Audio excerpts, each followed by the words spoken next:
नमस्कार, आपण पाहताय महाराष्ट्र संध्या न्यूज चॅनेल आवाज महाराष्ट्राचा। नमस्कार मित्रांनो, महाराष्ट्र संध्या न्यूज चॅनेल आवाज महाराष्ट्राचा आपल्या सगळ्यांचं स्वागत आहे आमच्या YouTube चॅनेलवरती। आजचा विषय फार गंभीर आहे आणि महत्त्वाचं बघायचं झालं तर गेल्यापासून आपण एक केस बघतोय, कोलकाता बलात्कार प्रकरण। बरं, याविषयीची थोडीशी माहिती आपण जाणून घेऊया की या प्रकरणात नेमकं झालं काय। माझे काही प्रश्न आहेत जे या सरकारला विचारायचे आहे की या येणाऱ्या काळामध्ये अशा पद्धतीचे अत्याचार थांबणार आहेत की नाही। पाहूया या व्हिडिओमध्ये नेमकं झालंय काय।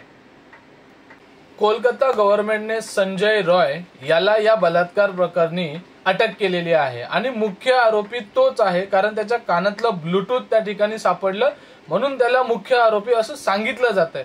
परंतु बऱ्याच अशा YouTube प्लॅटफॉर्मवरती अशा पद्धतीची माहिती आणि इव्हन पीडितेच्या आईने सुद्धा अशा पद्धतीने सांगितलेलं आहे की मुख्य आरोपी दुसरा कोणतरी आहे।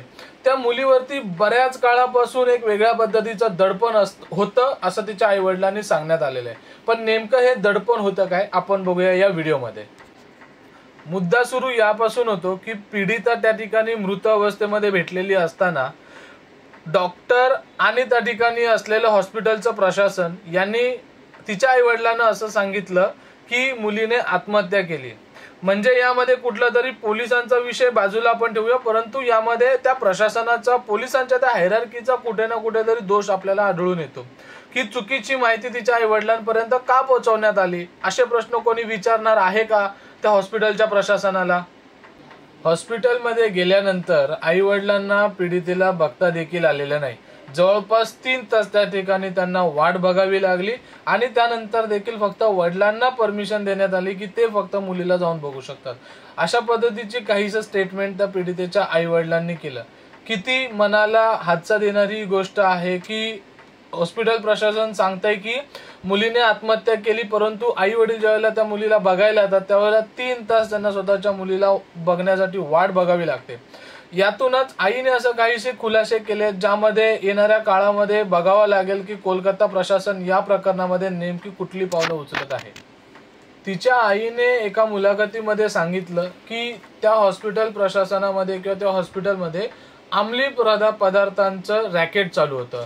आता या हॉस्पिटलमध्ये अंमली पदार्थांचं जर रॅकेट चालू होतं तर मग तिकडच्या डॉक्टरांचं, तिकडच्या डीनचं, तिकडच्या असलेले जे वरिष्ठ डॉक्टर होते हे सुद्धा यामध्ये सहभागी होते का। जर एक डॉक्टर सहभागी होता तर बाकीचे डॉक्टर त्यांना सपोर्ट करत होते का। जर सगळेजण या सपोर्टमध्ये होते तर मग गव्हर्नमेंट त्या ठिकाणी करत काय होतं याची अगोदर काळजी का घेतली नाही। हॉस्पिटलमध्ये आपण उपचार करायला जातो, परंतु तिथे जर अंमली पदार्थांचं कुठल्याही पद्धतीचं अंमली पदार्थ त्या ठिकाणी दिले जात असतील म्हणजे नेमकं त्या हॉस्पिटलमध्ये चालू काय होतं याचा पाठपुरावा कोलकाता प्रशासनाने, कोलकाता गव्हर्नमेंटने, पोलिसांनी करायला पाहिजे अशा पद्धतीची मागणी पीडितेच्या आईने केलेली आहे।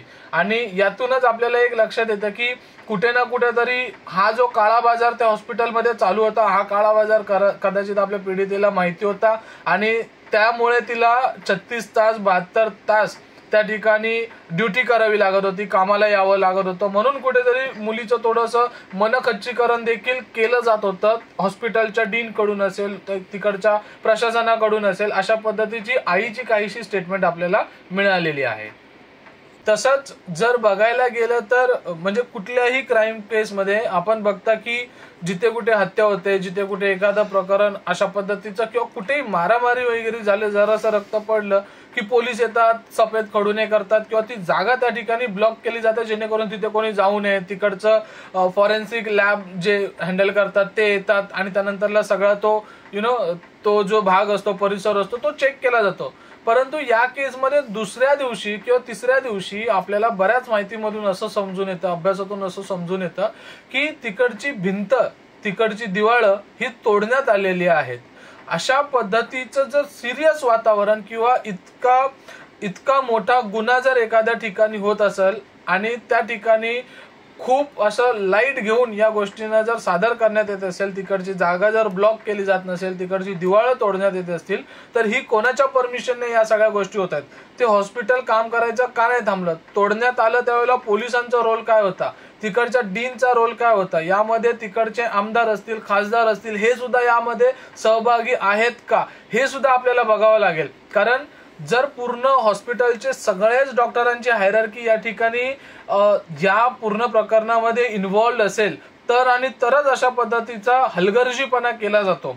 यामध्ये दिवाळं तोडण्यात आली किंवा ती जागा ब्लॉक नाही केली, पोलिसांना माहित नव्हतं का, किंवा पोलिसांनी याच्या आधी असला कुठला प्रकार बघितला नव्हता का, त्यांनी असं कुठलं प्रकरण सांभाळलं नव्हतं का, आणि नव्हतं सांभाळलं तर का सांभाळलं नव्हतं, आणि अगोदर त्यांनी या सगळ्या प्रकरणातून जर त्यांनी हे सगळं प्रकरण बघितलेलं आहे तर मग हा जो रूम होता तो ब्लॉक का नाही करण्यात आला. आणि एवढ्या मोठ्या गुन्ह्याची किंवा त्या पीडितेला झालेला जो त्रास आहे, किंवा यामध्ये अजून कोण गुन्हेगार होतं का, तिथे रक्त होतं का नव्हतं, नेमका कशा पद्धतीची ही सगळी पायामल्ली करण्यात आलेली आहे कायद्याची, ही बघण्यासाठीची ती जी जागा होती ती तोडण्यात आली. आता ही तोडण्यात आली ती कोणाच्या परमिशनने तोडण्यात आली, तिकडचं सरकार असेल, तिकडचे आमदार असतील, खासदार असतील, किंवा त्या हॉस्पिटलची हायरार्की असेल, प्रशासन असेल, यांना विचारायचं आहे की वरून सगळे तुम्ही या प्रकरणामध्ये इन्व्हॉल्ड आहात की तुमच्या सगळ्यांचं हा एक रॅकेटच होतं,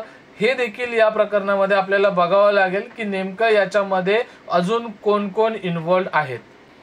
बरं, एवढं सगळं होऊन देखील मुलीच्या आईने अशी काही स्टेटमेंट दिली आहे की पोलिसांनी तिच्या बॅगेतून काही गोळ्या काढल्या आणि तुमची मुलगी मानसिक आजारात होती आणि गोळ्या खात होती.